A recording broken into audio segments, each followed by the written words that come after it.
Assalamualaikum and hi everyone. So in this video we are still in chapter 4.3, but I will focus on sp hybridization. That's mean by the end of this video you should be able to describe the formation of hybrid orbital of a central atom sp hybrid orbital using appropriate example. And you should be able to illustrate the hybridization of the central atom and the overlapping orbital in molecule.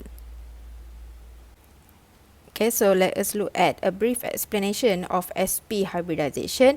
Mixing s orbital and p orbital will form two sp hybrid orbitals. So kali ni sp hybrid orbital is formed bila kita mixkan one s orbital dengan one p orbital. Okay, so how many sp hybrid orbital kita form? Kita akan form dua sp hybrid orbital. Okay, alright, and then over here saya ada tulis sp2. So betul kan, this should be sp hybrid orbital. Okay, so sp hybrid orbital adopt a linear geometry and the angle is 180 degree. Okay, so diagram dekat sini untuk show lah. Okay, initially the s orbital adalah bulat lah before kita hybridkan dia. Okay, hybrid tu mix. Before kita mix s dengan p, s the shape is spherical while p is dumbbell. Okay, but when we mix spherical and dumbbell shape, kita dapat this shape over here. Okay, so dia macam half dumbbell. Okay, tapi dia ada very small loop juga dekat sini. Okay, and this loop dia akan rearrange themselves dalam bentuk linear. Okay, so yang hijau ni adalah linear shape lah. Okay, so how about yang biru ni? Okay, so yang biru ni adalah unhybridized orbital. Okay, so orbital yang kita tak hybridkan. So over here p orbital ada 3. Okay, so these two p orbital ni, dua ni kita tak hybridkan. That means it still remain dalam bentuk dumbbell. Okay, sebab dia masih p orbital, dia bukan sp hybrid orbital. Okay, alright, so this is the shape of linear. Okay, kena recall balik, the angle here adalah 180 degree. Okay, so kali ni lain sikit. Okay, so maybe, okay, kamu akan jumpa keadaan di mana kita kena hybrid the terminal atom.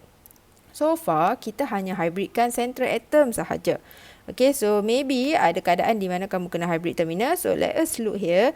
Dia kata we only hybrid the terminal atom whenever you see a double or triple bonded with N, O, P and S only, NOPs. Okay, alright. So kiranya kalau kamu jumpa nitrogen, oxygen, phosphorus and sulfur sebagai terminal, you have to hybridkan dia punya terminal atom juga.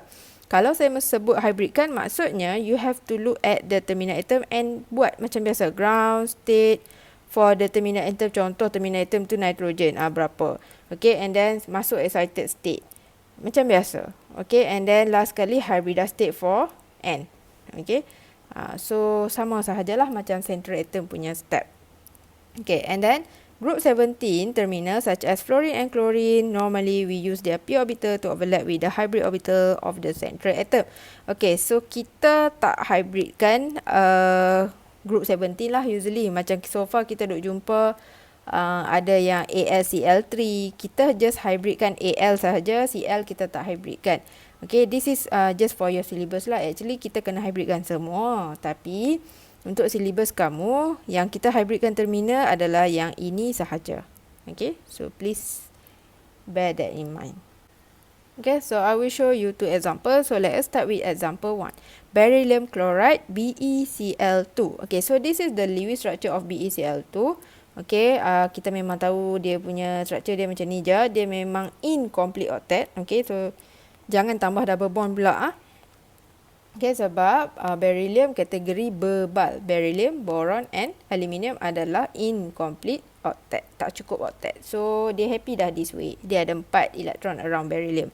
Okay, and then kita nak buat ground state of beryllium. Okay, for ground state of beryllium, kita perlukan dia punya electronic configuration because from here, we need to extract dia punya valence electronic configuration. Okay, so the valence electronic configuration adalah 2s2, simple je. So that's why saya tulis dia punya sini 2s2 macam ni. Okay, don't forget 2p masih wujud, cuma dia empty orbital. Okay, so saya tulis dekat sini sebab kita akan guna 2p later on. So next kita kena fikir excited state of beryllium. Do we need to excite this electron or not? Okay, so how to determine nak excite ke tak? You have to refer back to your Lewis structure. Okay, so since Lewis structure kita beryllium ada 2 bonds, okay, 2 bonds means we need 2 unpaired electron. Okay, so far kalau kita refer kepada kita punya ground state, mana ada unpaired electron? Okay, unpaired tu tak ada pasangan, tapi elektron yang ada dekat sini adalah elektron yang berpasang. Okay, so maksudnya kita kena excite lah this electron. Okay, so kita excite one of the electron of 2s to 2p, and then kita akan dapat this structure lah. So dia macam ni. Okay, so now we have two unpaired electron. Okay, so ini single, ini single. Okay, two unpaired electron. So bila ada two unpaired electron, ngam lah kita ada dua bond, two unpaired electron, so sesuai. Okay, then hybridized state. So now we are going to hybrid apa dengan apa. Okay, so nak hybridkan, kita kena tengok dekat dia punya Lewis structure lah. Okay, ada dua bond. Okay, so bila dua bond, kita akan jadi sp hybrid orbital. Okay, so sp hybrid orbital dua macam ni. Then elektron kita copy balik je daripada atas. Okay, and then kita ada these two orbital yang empty. So kita tulis juga dekat tepi ni unhybridized 2p orbital. Okay, so this unhybridized 2p orbital kita tak perlu risau sebab dia tak ada elektron dalam ni. So tidak membawa apa-apa maksud lah. Okay, so next one. Okay, kita punya terminal atom adalah chlorine. So we don't have to hybridkan chlorine. Kita just perlu tahu chlorine ni dia s orbital ke, p orbital ke, d orbital macam tu lah. Okay, so this is the electronic configuration for chlorine. Okay, so the valence electronic configuration is 3s2 3p5, so that will be the ground state for chlorine, and we don't have to hybridize the Cl. That's mean we can just leave it like this. This one unpaired electron in 3p orbital akan overlap with the unpaired electron dalam sp hybrid orbital lah. Okay, so ini drawing dia. Okay, so as you can see for beryllium, saya draw dia dalam bentuk linear sebab dia hanyalah sp hybrid orbital, so linear. Okay, and then this beryllium, as we can see in the Lewis structure, is bonded to chlorine. Okay, and chlorine dia punya unpaired electron tu berada pada 3p orbital. Okay, so the shape of 3p adalah dumbbell. Okay, so that's why saya draw dumbbell over here. Okay, kiri dan kanan beryllium ni sebab memang kita ada dua Cl. Okay, and then since dia ada overlapping area dekat sini, so this overlapping area kita must label with sigma. Okay, and then don't forget to label each loop tu apa. Okay, and then electron ada sepasang lah dekat sini sebab one electron here come from beryllium. Okay, sebab ini elektron dia. And another one come from this unpaired electron dalam Cl. Okay, so jadilah sepasang. Okay. Alright, and then the angle adalah 180 degree. Okay, orbital arrangement is linear. Molecular geometry is also linear because as we can see in beryllium, there is no lone pair. Okay, so when there is no lone pair at the central atom, the molecular geometry will be the same as the orbital arrangement. Example 2, hydrogen cyanide HCN. Okay, so the Lewis structure of HCN looks like this. Okay, so please remember, okay, hydrogen dia mesti satu bond je, dia tak boleh banyak bond sebab dia duplet. Okay, alright, carbon and nitrogen mesti octet. Okay, so ngam lah ini dia punya structure dia. Okay, alright, and then kita start macam biasa, kita kena hybridizekan central atom, but this time we also need to hybridize the terminal atom because the terminal atom adalah nitrogen. Hydrogen tak apa, kita abaikan, kita tak perlu hybridkan. Okay, nitrogen kita kena hybridkan. Sebab tadi kita belajar nitrogen, phosphorus, oksigen, sulfur, NOx ni kita kena hybridkan kalau dia jadi terminal atom. Okay, so let us look at the ground state for carbon. Okay, so this is the valence electronic configuration. So, kita tulis balik. And then excited state for carbon, kita kena fikir, do we need to excite this electron pergi ke 2p? Okay, so the answer is yes. Okay, you need to excite this electron, one of the electron, to empty 2p orbital. Because, okay, over here, as you can see, at the carbon, carbon mana ada lone pair. Okay, so carbon tak ada lone pair. Kalau sepasang macam ni, maksudnya ada lone pair. Okay, alright, so tak ada lone pair, that's mean kita kena excite. And another reason kenapa kita kena excite sebab dekat carbon ada 1, 2, 3, 4 bond. Okay, so ada 4 bond, that's mean kita perlukan 4 unpaired electron. Okay, so without further delay, let us excite this electron to empty 2p orbital. And okay, so excited state of carbon should look like this. Okay, and then for hybridized state of carbon, Jangan tengok dekat excited state, tapi tengok dekat Lewis structure dia. Okay, so carbon dekat sini dia ada triple bond and dia ada single bond. Okay, untuk tujuan pengiraan untuk determine dia punya type of hybridisation, okay, kita akan kira triple bond ni sebagai satu electron pair. Okay, so kalau tak ingat, refer balik pada yang ni. Okay, so slide yang awal-awal tu, assume lone pair, single bond, double bond and triple bond as one electron pair. Okay, so bila one electron pair sini, one electron pair sini, so total 2 electron pair. So 2 electron pair, that means dia adalah sp hybrid orbital. Okay, so 2 electron pair, sp hybrid orbital. Okay, so kita label sikit dekat sini. Okay, so this is our sp hybrid orbital.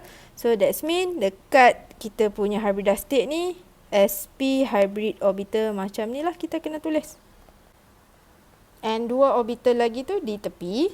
Okay, itu adalah unhybridized 2p orbital. Okay, then next kita nak isi elektron. Okay, kali ni lain sikit kan daripada sebelum ni. Okay, so kita nak isi elektron, kita follow. Okay, the first two ni kita turun dekat bawah ni. Okay, so 2 elektron and ini pun 2. Okay, so hybridized state of carbon dapatlah macam ni. Okay, alright, and then kita kena faham the language behind arrow-arrow ni. Okay, kalau ini unpaired electron, that means kita akan form 4 bond lah. Okay, tapi dekat 4 bond ni memang ada 4 bond. Okay, tapi dekat sini actually ada 2 sigma bond sahaja, another tu adalah pi bond. Okay, sebab kita belajar dalam single bond adalah sigma bond. Tapi dalam triple bond ada 1 sigma bond and 2 lagi bonding adalah pi bond. Okay, so dekat sini ini 2 ketul ni, ini menunjukkan dia adalah pi bond. Okay, ada 2 pi bond. So betul lah, memang kita ada 2 pi bond dalam Lewis structure kita. Okay, so settle for carbon. Okay, tapi kita tak boleh stop lagi. Kita kena tengok for hydrogen, the ground state, hydrogen 1s sahaja, 1 electron, kita ada masalah. And then for nitrogen, since kita kena hybridkan dia, that means kita kena ada ground state, excited state and hybridized state for nitrogen lah. Okay, so nitrogen, the valence electronic configuration is 2s2 to p3. So macam ni. Okay, and then we need to think whether we need to excite the electron here or not. Okay, so kalau kita tengok carefully over here, okay, so nitrogen ada 3 bond. Okay, so 3 bond, that means kita perlukan 3 unpaired electron. Okay, so 3 unpaired elektron yang single lah. So ini 3 unpaired elektron, so ngam. Okay, tapi ini apa pula maksud? Okay, so ingat balik, ini maksudnya adalah lone pair. Okay, so kita tengok balik dekat nitrogen ada lone pair tak? Yes, dekat nitrogen kita ada 1 lone pair, ini pun ada 1 lone pair, so ngam. So that means kita tak perlu excite dah. And another reason nak excite, okay, untuk orbital yang dia punya energy level dia adalah 2, kita ada 2s dengan 2p je, kita tak ada 2d. So kita dah tak ada tempat untuk excite this electron. Okay, alright, so that's why kita tak excite. That means we are just going to copy back whatever yang ada dekat atas tu. Okay, then for hybridized state of nitrogen, nak kena tengok dekat Lewis structure of nitrogen. Okay, so nitrogen ada 1 lone pair and don't forget triple bond ni is counted as 1 electron pair. So total kita ada 2 electron pair. Okay, so electron pair ni adalah hasil tambah lone pair dengan bonding pair. Okay, so 2 electron pair maksudnya sp hybrid orbital jugalah. So this nitrogen also sp hybrid orbital. Okay, so that's mean over here kita garis 2 sebab dia sp hybrid orbital. Okay, and then isi elektron sama macam yang atas, copy je balik. Okay, and 2 yang hujung ni adalah unhybridized 2p orbital. Okay, so this unhybridized 2p orbital adalah pi bond lah yang dekat N. Betul, kita memang ada 2 pi bond dekat N. So betul lah, ngam. Okay, so dah cantik dah. Next kita kena draw. Okay, so kita nak draw carbon, sp hybrid orbital, so linear. Nitrogen pun nanti linear juga. Cuma kali ni kita kena draw pi bond. Okay, kita draw satu-satu. Start dengan central atom. Okay, so dah siap drawing for carbon. So dia linear, so draw macam ni je lah.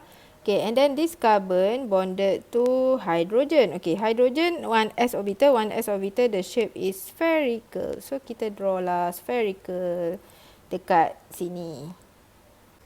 Okay, dan sebelah, next another sebelah lagi adalah carbon ni akan bonded dengan nitrogen. Nitrogen tadi sp hybrid, so linear juga. Okay, so done for nitrogen, and then next one kita kena label lah. Okay, setiap tempat yang overlapping ni adalah sigma bond. Okay, so this is sigma bond and then sigma bond. So far yang kita draw ni adalah overlapping of sigma bond. Sebab apa kita draw overlapping sigma bond dulu? Sebab itu yang kena show overlapping betul-betul lah. Dia end-to-end overlapping. So next kita nak show dia punya pi bond pula. Okay, pi bond dia side-to-side overlapping. Okay, so pi bond tu wujud dekat carbon dan nitrogen. Dan ada dua pi bond. So, kita kena cari space untuk draw pi bond tu lah. Okay, so pi bond dekat sini. Okay, so this is the pi bonds. Okay, so pi bond as you can see, dia adalah unhybridized 2p orbital. That means dia masih kekal sebagai 2p orbital. Dia tak berubah. Okay, so the shape of 2p ataupun p orbital specifically adalah dumbbell. Okay, so kita draw dumbbell. Okay, so saya dah draw satu dumbbell dekat carbon. Okay, and dia ada one electron. Kenapa one electron? Sebab dekat sini ni. Okay, ada one electron. Okay, tapi dekat carbon dua 2p orbital kan. Tapi saya draw satu dulu. Lepas tu saya nak draw yang dekat sini pula. Okay, sini hybridized state ni pun ada pi bond juga. Pi bond dia pun 2p orbital juga. That means dumbbell juga. So, kita bagi dia selari dekat sini. One electron. Okay, so next kita show the overlapping. Okay, so dia punya overlapping dia adalah side to side, tepi ke tepi. So this is the pi bond. Okay, kena label lah atas ni pi bond. Okay, so far kita baru draw one pi bond. Okay, so kita baru guna ni lah. Okay, so the other one belum lagi. So kita nak cari space. So I think we should draw this way pula lah. Okay. Okay, so this is 2p orbital, 2p orbital. Then one electron each in 2p orbital. Okay, then sama juga ini overlapping dia side to side. Okay, and don't forget kena label pi bond atas. Okay, so drawing kita sebenarnya dah siap. Okay, so kita dah berjaya tunjuk kita punya sigma bond, pi bond kita. Okay, so basically dah siap. Next kita label lah, kita tulis dia punya orbital arrangement, molecular geometry dengan bond angle. Okay, so orbital arrangement is linear, molecular geometry also linear, the bond angle is 180 degree. Okay, so basically kita dah siap untuk example 2. And I think that's all for this SP hybrid orbital video. Thank you. Bye-bye.